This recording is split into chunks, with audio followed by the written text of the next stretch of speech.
So, I mean, I think the first thing to say is that this second lockdown in the UK was widely predicted certainly by the food retailers. And I remember having conversations with my head office back in April, where they were already predicting there was potentially going to be further lockdowns in October and throughout the winter.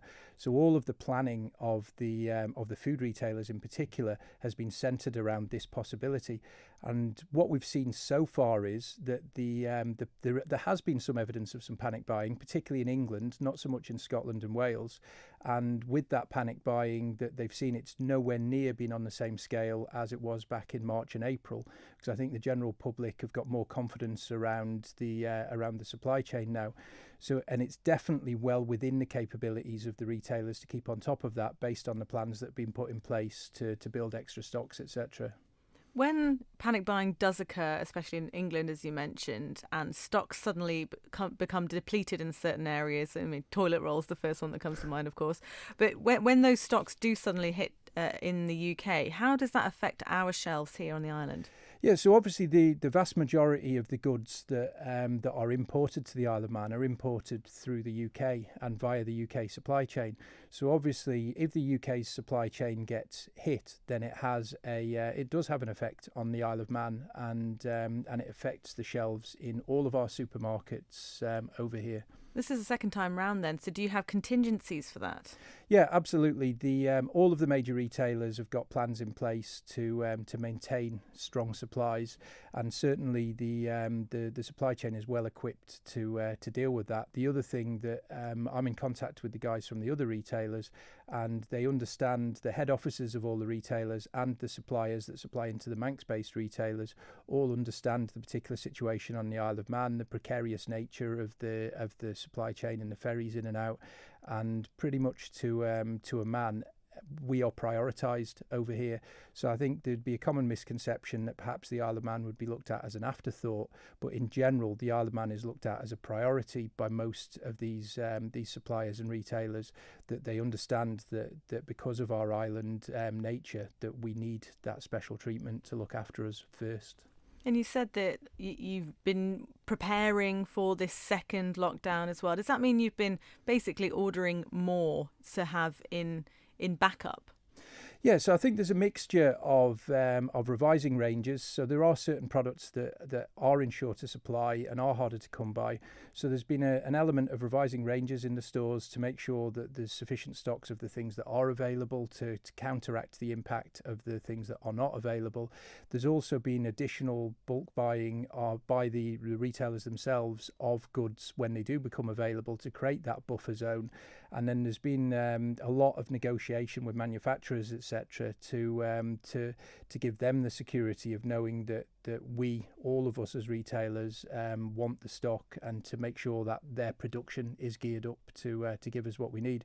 So there's absolutely no guarantee that every single thing that people will want to buy will remain in full availability throughout, but there is 100% guarantee that nobody will go short of something to eat or something to wipe their bottoms with.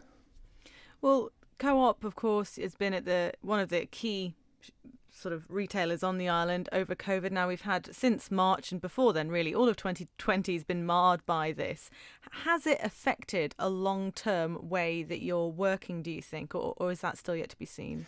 Well, it's an interesting question, because in the UK, the co-op stores that operate in the UK are operating to a very, very different way than they've ever operated before. There's social distancing. Now, the social distancing applies to colleagues and customers and is obviously still in place. There's mandatory wearing of masks for colleagues. Most of the colleagues in stores are using the track and trace app. And obviously what that means is, if your phone is within 2 meters of somebody else who's tested positive for COVID, then you get an alert telling you that you must self-isolate. So where the social distancing isn't adhered to, we find that a lot of colleagues from an individual store might well disappear when one of them contracts the virus, etc. There's traffic light systems in place, there's limited numbers in stores, there's markings, etc. And it definitely, for the colleagues in the UK, it definitely feels like they're losing patience with the whole situation now. There isn't an easy end in sight to it. So I think what's key is that over here, we're operating 100% as normal as we used to before COVID ever struck. So I would sort of urge everyone not to lose sight of just how lucky we are on the Isle of Man, that we are in this wonderful, wonderful bubble of normality. It's not really a new normal, apart from the issue with obviously difficulties going to see friends and family in the UK and vice versa. But I think most people would agree that's a fairly small price to pay for the normal way that we're able to operate.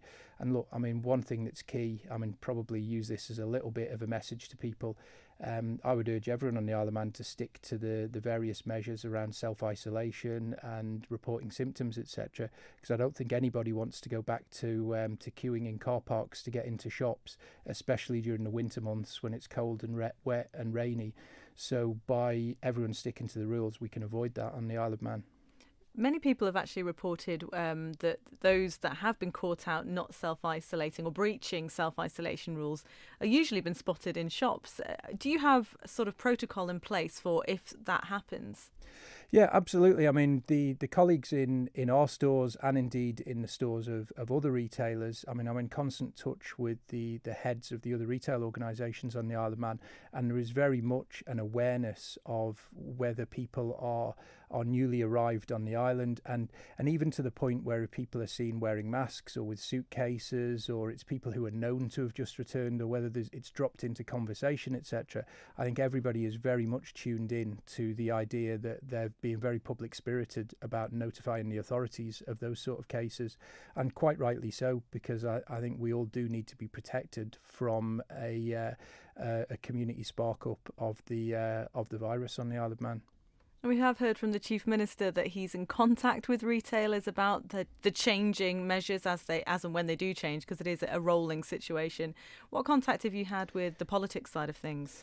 Yeah, well, I mean, speaking for the Chief Minister, I mean, obviously he very kindly unveiled a plaque at our co-op store for our centenary year. Just a quick plug for the fact that we're 100 years old this year, and certainly my own friends in the Laxey Fire Brigade seem to think that me and the Chief Minister are big pals and all the rest of it, and give me a lot of ribbing for that point.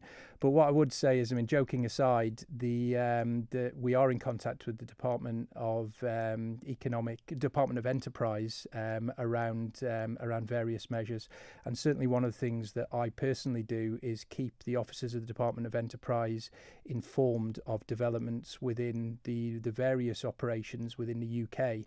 Because obviously they're at a current stage where they're ahead of us in terms of the impact and effect of the virus. So we would all do well to learn from what's happening over there, so that if things do change dramatically over here, we can move quickly to put the right sort of measures in place to protect ourselves.